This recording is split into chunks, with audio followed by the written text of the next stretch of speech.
Hi friends, இன்னைக்கு நம்ம mending wall இந்த போயம் பத்தி பார்க்கலாம். இது யார் எழுதியிருக்காங்கன்னா ராபர்ட் ஃப்ராஸ்ட்.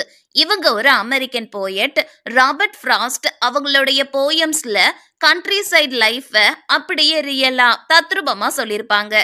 ராபர்ட் ஃப்ராஸ்டோடைய போயம்ஸ் சிம்பிளா இருக்கும், ரீட் பண்றதுக்கு ஈஸியா இருக்கும், அதே சமயத்துல டீப் மீனிங்ஸ் உடையதா இருக்கும். ராபர்ட் ஃப்ராஸ்ட் அவங்களுடைய போயம்ஸ்ல லைஃப், சாய்ஸஸ், ஹியூமன்ஸோடைய ஸ்ட்ரகிள்ஸ், தாட்ஸ் அண்ட் எமோஷன்ஸை பத்தி எல்லாம் டிஸ்கஸ் பண்ணியிருப்பாங்க. ராபர்ட் ஃப்ராஸ்டோடைய ஃபேமஸ் ஒர்க்ஸ் என்னெல்லாம்னா stopping by woods on a snowy evening, after apple picking, the death of the hired man, the road not taken and so on, mending wall. இந்த போயமை Robert Frost 1914 அப்போ அவங்களுடைய second poetry கலெக்ஷனான north of பாஸ்டன்ல தான் publish பண்ணியிருக்காங்க. மெண்ட் அப்படிங்கிற வேர்டுக்கான meaning என்னன்னா டேமேஜ் ஆன இல்ல உடஞ்சு போன ஒரு விஷயத்த நம்ம ரிப்பேர் பண்ணுவோம்ல, அதுதான் மெண்ட் அப்படின்னு சொல்றாங்க. இந்த போயம்ல ஒரு ஸ்டோன் வால் டேமேஜ் ஆயிருக்கும். அந்த டேமேஜ் ஆன ஸ்டோன் வாலை ரிப்பேர் பண்றாங்க. அதனால தான் இந்த போயமுடைய டைட்டில் மெண்டிங் வால். இந்த போயம் பத்தி சொல்லணும்னா 2 நெய்பர்ஸ் இருக்கிறாங்க. அவங்களுக்கு சொந்தமா ஃபார்ம்ஸ் இருக்குது. அவங்க 2 பேர்த்தோடைய ஃபார்ம்ஸையும் பிரிக்கிற மாதிரி நடுவுல ஒரு ஸ்டோன் வால் பில்ட் பண்ணியிருக்காங்க. அந்த ஸ்டோன் வால் அடிக்கடி டேமேஜ் ஆயிரும். ஸோ அதை ரிப்பேர் பண்றதுக்காக இந்த 2 நெய்பர்ஸும் எல்லா வருஷமும் ஸ்ப்ரிங் டைம் ஒரு நாள் மீட் பண்ணி டேமேஜ் ஆன அந்த ஸ்டோன் வாலை ரிப்பேர் பண்ணுவாங்க. அப்படி அவங்க டேமேஜ் ஆன அந்த ஸ்டோன் வாலை மெண்ட் பண்ணிக்கிட்டு இருக்கும்போது அவங்க என்னெல்லாம் பேசுறாங்க, அவங்க 2 பேர்த்தோடைய தாட்ஸ் எப்படி இருக்குதுங்கிறத தான் இந்த போயம்ல சொல்லியிருப்பாங்க. அந்த 2 நெய்பர்ஸ்ல ஒருத்தங்க தான் நம்ம ஸ்பீக்கர். இப்போ நம்ம ஸ்பீக்கர் என்ன சொல்றாங்கன்னா, இங்க ஏதோ ஒரு நேச்சுரல் ஃபோர்ஸ் இருக்குது, அதுக்கு இந்த ஸ்டோன் வாலை சுத்தமா பிடிக்கல. அந்த நேச்சுரல் ஃபோர்ஸ் என்ன பண்ணுதுன்னா ஃப்ரோஸ் ஆகி உறைஞ்சு போய் இருக்கிற கிரவுண்ட வீங்க வைக்கிது. கிரவுண்டு வீங்குனா என்னாகும்? ஸ்டோன் வாலில் இருக்கிற ஸ்டோன்ஸ் எல்லாம் சதஞ்சு கீழே விழுது.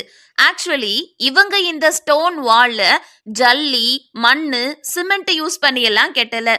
சும்மா ஒரு கல்லுக்கு மேல இன்னொரு கல்லு, அதுக்கு மேல இன்னொரு கல்லுன்னு ஸ்டோன்ஸை பேலன்ஸ் பண்ணி தான் இந்த ஸ்டோன் வாலை பில்ட் பண்ணியிருக்காங்க. இப்போ பார்த்தோம்னா வின்டர் டைம்ல பனி விழும்ல, அந்த ஸ்னோ வால்ல கிரவுண்டும் ஃப்ரோஸ் ஆகி தான் இருக்கும், அந்த ஸ்டோன் வாலுமே ஃப்ரோஸ் ஆகி தான் இருக்கும். வின்டருக்கு அப்புறம் ஸ்ப்ரிங் சீசன்ல சன் வரும்ல, அந்த சன்னால ஸ்னோலாம் உருகி கரைஞ்சு போயிடும். அதே மாதிரி அந்த ஸ்டோன் வாலிலையுமே கேப்ஸ் விழுந்துரும். அதனால அந்த ஸ்டோன் வால் ஸ்ப்ரிங் டைம்ல ஒன்னொன்னா கீழே உருண்டு உழ ஆரம்பிச்சிடும். சிம்பிளா சொல்லணும்னா ஃபர்ஸ்ட் ஸ்டான்ஸால நம்ம ஸ்பீக்கர் என்ன சொல்றாங்கன்னா, இங்க ஏதோ ஒன்று இருக்குது, அதுக்கு இந்த ஸ்டோன் வாலை சுத்தமா பிடிக்கல. அந்த நேச்சுரல் ஃபோர்ஸ் என்ன பண்ணுதுன்னா ஃப்ரோஸ் ஆகி இருக்கிற கிரவுண்டை வீங்க வைக்குது. அதனால ஸ்டோன் வாலில் அடுக்கி வச்சிருக்கிற ஸ்டோன்ஸ் எல்லாம் கீழே விழுது. இது வரைக்கும் சூரியன் ஒளியே படாம இருந்த ஸ்டோன்ஸ் மேல இப்போ சூரிய ஒளி படுது. அந்த நேச்சுரல் ஃபோர்ஸ் இந்த ஸ்டோன் வாலில் கேப்ஸை கிரியேட் பண்ணுது. அந்த கேப்ஸ் எவ்வளோ பெருசா இருக்குதுன்னா 2 பேரு ஒரே நேரத்துல கைகளை கோர்த்து சைட் பை சைடு நின்று 2 பேரு ஒரே டைம்ல அந்த கேப் வழியா போற அளவுக்கு அந்த கேப் ரொம்ப பெருசா இருக்குது. நெக்ஸ்ட் நம்ம ஸ்பீக்கர் என்ன சொல்றாங்கன்னா, ஒரு பக்கம் நேச்சர் தான் இந்த ஸ்டோன் வாலை டேமேஜ் பண்ணுதுன்னு பார்த்தா, இன்னொரு பக்கம் ஹண்டர்ஸுமே இந்த ஸ்டோன் வாலை டேமேஜ் பண்ணதான் செய்யறாங்க. ஹண்டர்ஸ் கிட்ட இருந்து தப்பிக்கிறதுக்காக ராபிட் அந்த ஸ்டோன் வாலில் இருக்கிற கேப்ஸ்ல போய் ஒளிஞ்சுக்கிடும்.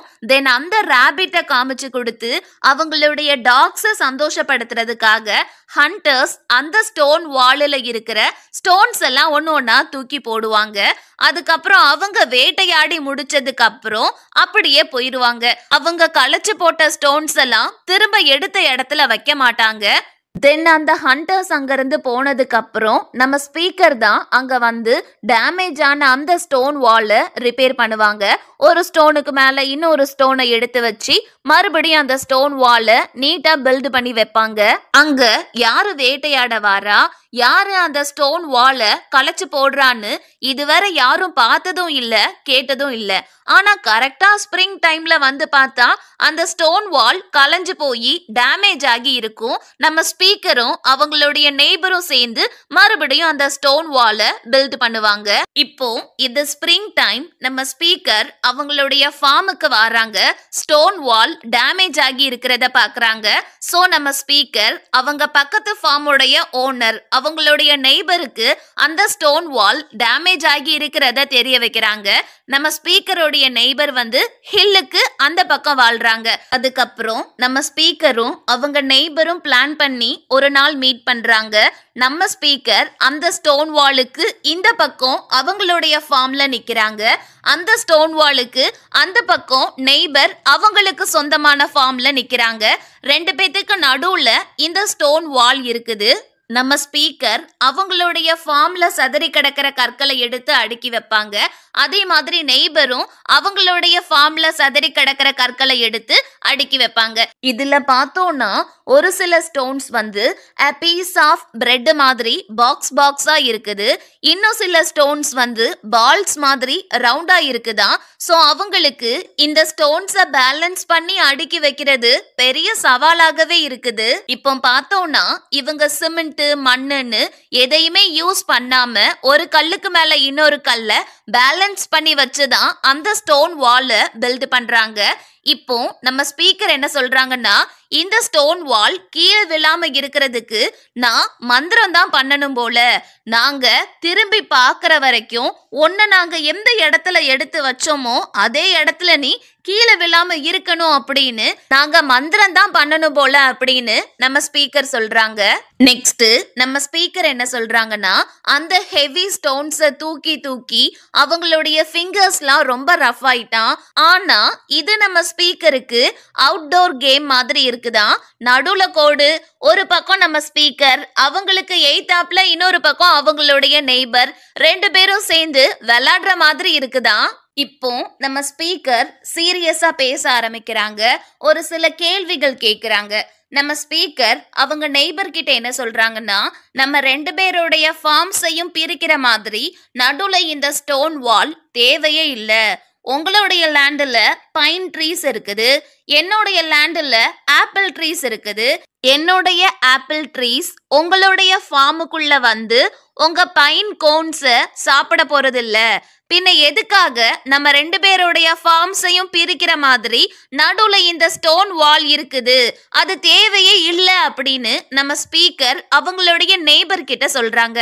அதுக்கு அந்த நெய்பர் என்ன சொல்றாங்கன்னா நம்ம ரெண்டு பேத்துக்குள்ளயும் எந்த சண்டையும் இல்லாம நம்ம ஒற்றுமையா குட் நெய்பர்ஸா இருக்கணும் அப்படின்னா கண்டிப்பா நடுவுல இந்த ஸ்டோன் வால் தேவைதான் அப்படின்னு சொல்றாங்க. Good friends make good neighbours அப்படின்னு சொல்றாங்க.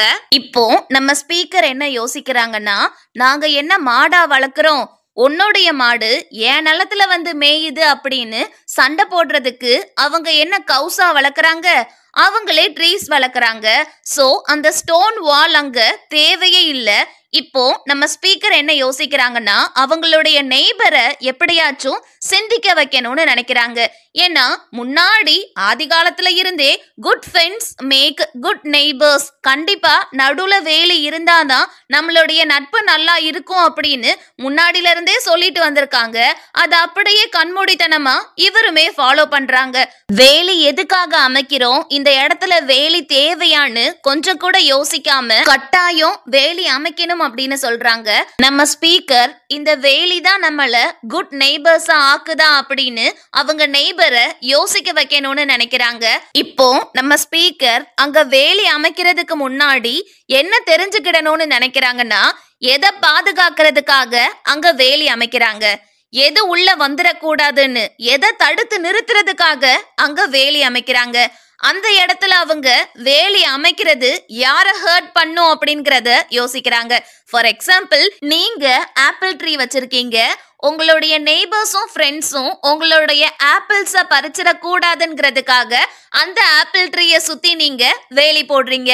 அந்த வேலி எதுக்காக, உங்க நெய்பர்ஸையும் ஃப்ரெண்ட்ஸையும் தடுத்து நிறுத்துறதுக்காக. சோ எங்க மேல உனக்கு நம்பிக்கை இல்லையாப்பா அப்படிங்கிற மாதிரி அது உங்களுடைய நெய்பர்ஸையும் ஃப்ரெண்ட்ஸையும் ஹர்ட் பண்ணும்ல. அததான் சொல்றாங்க. யார ஹர்ட் பண்ணுது, நம்ம எதை பாதுகாப்பா வைக்கிறோம், எது உள்ள வந்துடக்கூடாதுன்னு நம்ம இந்த வேலையை அமைக்கிறோங்கிறத நம்ம யோசிக்கணும் அப்படின்னு சொல்றாங்க. இப்போ நம்ம ஸ்பீக்கர் மறுபடியும் ஃபர்ஸ்ட் லைனை ரிப்பீட் பண்றாங்க. இங்க ஏதோ ஒண்ணு இருக்குது, அதுக்கு இந்த ஸ்டோன் வால்ல சுத்தமா பிடிக்கல, அது இந்த ஸ்டோன் வால்ல கேப்ஸ கிரியேட் பண்ணி இந்த ஸ்டோன் வால்ல கீழே உள்ள வைக்குது அப்படின்னு சொல்றாங்க. அது எல்ஃப்ஸ் தான் அப்படின்னு நம்ம ஸ்பீக்கர் அவங்க நெய்பர் கிட்ட சொல்லணும்னு நினைக்கிறாங்க. பட் ரியலி அங்க எந்த எல்ஃப்ஸுமே கிடையாது. அப்படியே நம்ம ஸ்பீக்கர் சொன்னாலும் அவங்க நெய்பருடைய மைண்ட் செட் மாற போறது கிடையாது. அங்க வேலி தேவையான்னு அவங்க நெய்பர் யோசிக்க போறது கிடையாது. கடைசியில நம்ம எவ்வளோ பேசினாலும் good friends make good neighbours அப்படின்னு தான் அவங்க நெய்பர் சொல்ல போறாங்க. இப்போ நம்ம ஸ்பீக்கர் அவங்களுடைய நெய்பரை பாக்குறாங்க. அந்த நெய்பர் ஏன்ஷியன் டைம்ல வாழ்ந்த ஸ்ட்ராங் வாரியர் மாதிரி 2 கையிலையுமே ஸ்டோன்ஸை எடுத்துக்கிட்டு அவங்களுடைய ஸ்ட்ரென்த்தை காமிக்கிற மாதிரி ரொம்ப சீரியஸா அந்த ஸ்டோன் வால்ல ரிப்பேர் பண்ணிக்கிட்டு இருக்காங்க. இப்போ நம்ம ஸ்பீக்கர் என்ன சொல்றாங்கன்னா, அவங்களுடைய நெய்பர் டார்க்னஸ்குள்ள போற மாதிரி இருக்குதான். இங்க டார்க்னஸ் அப்படிங்கிறது அங்க ஃபாரஸ்டுக்குள்ள ட்ரீக்கு அடியில இருக்கிறனால அவங்க டார்க்னஸ்குள்ள போறாங்க, அந்த நிழலுக்குள்ள போறாங்கங்கிறது இல்ல.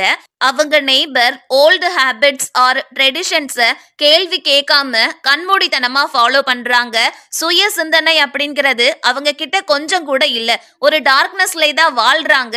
அவங்களுக்கு சுத்தி என்ன நடக்குது, எது தேவை எது தேவை இல்லைங்கிறது கூட தெரியல அப்படின்னு சொல்றாங்க. அந்த நெய்பருடைய father good friends make good neighbours அப்படின்னு சொல்லியிருக்காங்க. இந்த இடத்துல ஃபென்ஸ் தேவையா, இந்த ஃபென்ஸ் தான் நம்மள குட் நெய்பர்ஸா ஆக்குதா அப்படிங்கறதெல்லாம் கொஞ்சம் கூட யோசிக்காம நம்ம ஸ்பீக்கருடைய நெய்பர் கண்மூடித்தனமா அந்த ஓல்டு ஹேபிட்ஸை அப்படியே ஃபாலோ பண்றாங்க. அங்க வேலி தேவையான்னு நம்ம ஸ்பீக்கர் யோசிக்க சொல்லி என்கரேஜ் பண்ணாலும் அவங்களுடைய நெய்பர் யோசிக்கிறதுக்கு தயாரா இல்ல. Good friends make good neighbours அப்படின்னு தான் மறுபடியும் சொல்றாங்க. அவ்வளவுதான். இப்ப நீங்க ஆப்பிள் ட்ரீயோ பைன் ட்ரீயோ வச்சிருந்தீங்க அப்படின்னா உங்க ஃபார்மை சுத்தி வேலி அமைப்பீங்களா இல்லையான்னு சொல்லுங்க. என்ன கேட்டீங்கன்னா நான்லாம் வேலி அமைச்சிட்டு தான் மரத்தையே நடுவேன். சோ மெண்டிங் வால் இந்த போயமுடைய எஸ்ஸே நம்ம பிளாக்ல போஸ்ட் பண்ணிருக்கேன். அந்த எஸ்ஸேயோடைய லிங்க் டிஸ்கிரிப்ஷன்ல இருக்குது, மறக்காம போய் பாருங்க. Thank you, have a nice day. மறக்காம நம்ம சேனலை சப்ஸ்கிரைப் பண்ணிருங்க.